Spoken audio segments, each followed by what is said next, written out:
This week we are starting contour line technique and an accordion fold book project. Contour line technique is a slower single line drawing technique, so it's a cleaner line.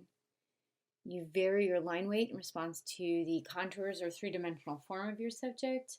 And it isn't just an outline, you're exploring the inner form, the contours of the subject that you're drawing, not just the outline. We're going to be using it for this week's drawing drills where we'll be drawing a shoe. Again, the main difference is it's not sketchy like gesture, it's one single line.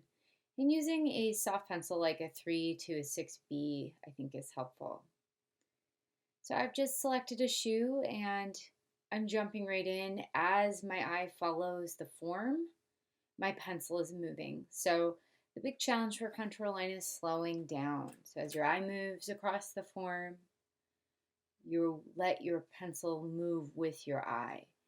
And you're almost translating what you see into lines. So you're varying the pressure based on your reaction to the edges. Is it a hard edge? Is it a soft edge? Is it subtle or is it obvious?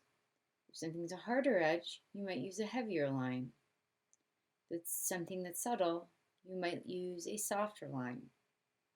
In many ways, contour line is a more meditative technique, and you aren't avoiding details. You're exploring them all with your eyes and your lines. So this is an invitation to slow down. I may encourage you not to time these drills and just let yourself sit with your subject and draw it until you feel satisfied. Now, I'm speeding up the video simply because watching every line I'm making may be a little boring for you. Once you kind of get the idea, you may be wanting to move into your own drawing. But I do think it's helpful to kind of see the progression of how I engage with contour line. So I tend to move from one part of the form to the next.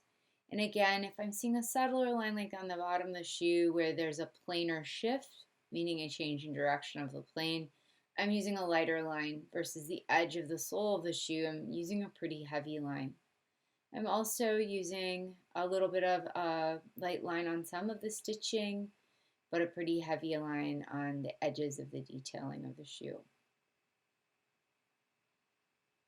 Now I've grabbed a different shoe and my dog has chewed up the shoe a little bit, so it's got some issues. But I'm using the same approach, soft pencil, and then I dip right in. As my eye moves, my pencil moves, so I just pick a starting point.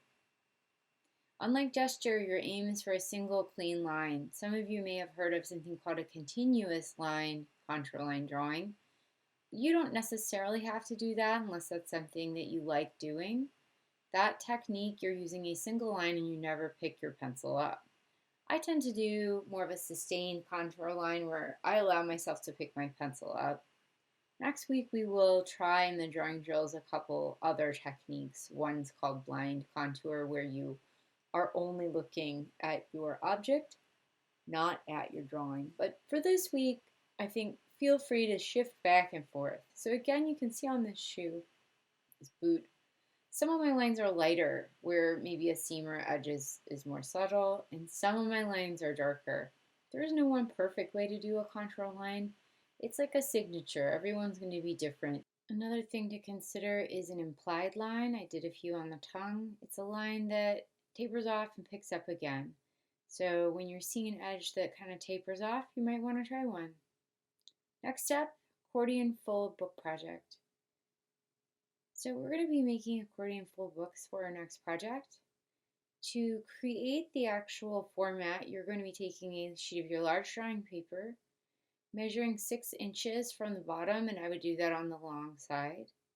And so I'm just making some 6-inch marks here so I can get kind of a consistent line. And then you can cut the line, or I'm going to rip it using this big ruler. If you secure the ruler, you should be able to rip it. If you rip up, you don't have to do it that way. I'm just doing it because I like a little bit of more of a, like what looks like a decollage, but Using a scissors is just fine, so in that case you might want to draw a line so you can follow it with your scissors. So now I have a piece of paper that's about 6 inches by 24 inches, and next I'm going to fold it into this accordion fold book format.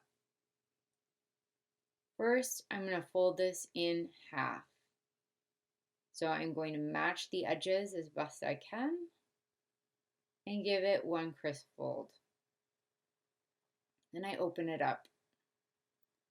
Next, I'm going to fold each end in about 2/3 so that the end goes about 2/3 toward the center. So there's about 1/3, 1/3. And this allows you to kind of pretty easily create the accordion. Don't worry if it's not absolutely perfect. If you have a lot of trouble, you may want to measure it. I'm just eyeballing it. And you're going to flip it over. And you're going to fold what is, now after that last fold, the end, to the middle. You can be folding the opposite direction with this one. And I kind of put it all together, crease it really good. And I've got an accordion. Don't feel bad if you do a few of these and they are backwards. Because guess what? When I first learned how to do it, I did a lot the wrong way. So, feel free to rewind and rewatch if helpful. And, use some extra paper to make a few duds like I have. And if you want, I'll have many folded for you if you want to pick one up. F2300, the drawing room, Tuesday 12 to 4 or Thursday 12 to 2 is the hybrid drawing class. Feel free to email me if you want to pick a few up. You can make them out of your drawing pad or cardstock is fine. These are all made out of cardstock, so it's a little bit thicker. If you're somebody who has cardstock or watercolor paper, you might want to try that. Next, gather some objects that have interesting texture or form. And you can start with pencil and contour line, but eventually you may want to develop your work with mixed media as long as you're sticking with black and white.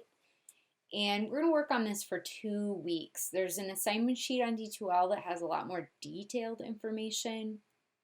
Natural or human created objects are fine as long as you are focusing on the texture. And our focus for the entire assignment is going to be contour line, repetition and variation, and positive shape and negative space. We're also being inspired by Japanese screens. Here's an image of a screen. These are large-scale room dividers in traditional Japanese homes. And they often featured ink paintings or ink and color paintings that continued from one panel to the next. This is one by a 17th, 18th century artist, Ogata Karin, called Irises. And you can see the repeated irises make your eye travel across the whole screen. Here's another by the same artist called Red and White Plum Blossoms. Again, real focus on that balance between positive shape and negative space. Here's a student piece. They were working with, I think, fake flowers and some rocks.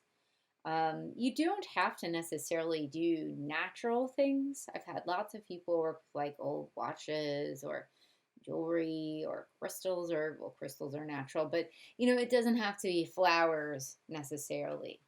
I grabbed a few interesting things around the house, kind of compared them, and then I decided to go with this dahlia flower. So that's what I'm going to do for this part of the demo.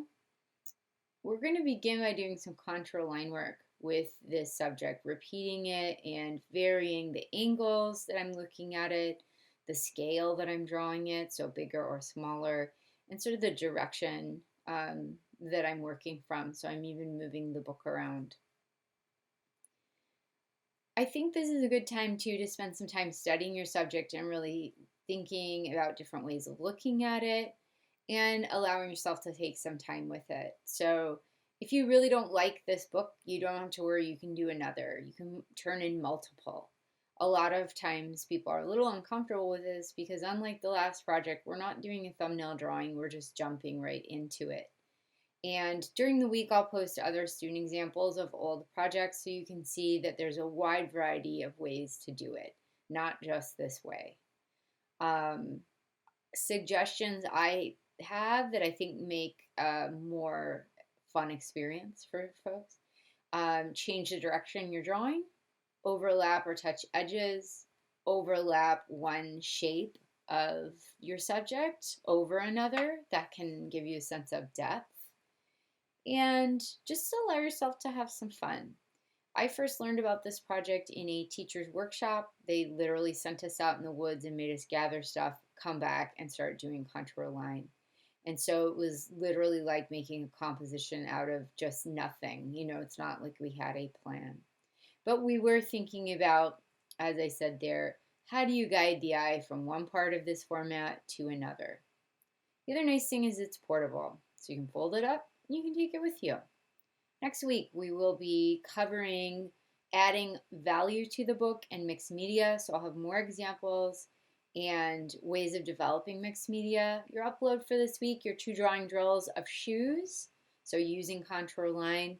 And if you do want any feedback on your accordion fold this week, feel free to send me an image. I'm not going to require you to upload it during the week, but if you want additional feedback, laura.andrews@minneapolis.edu. Have a great week. Happy drawing.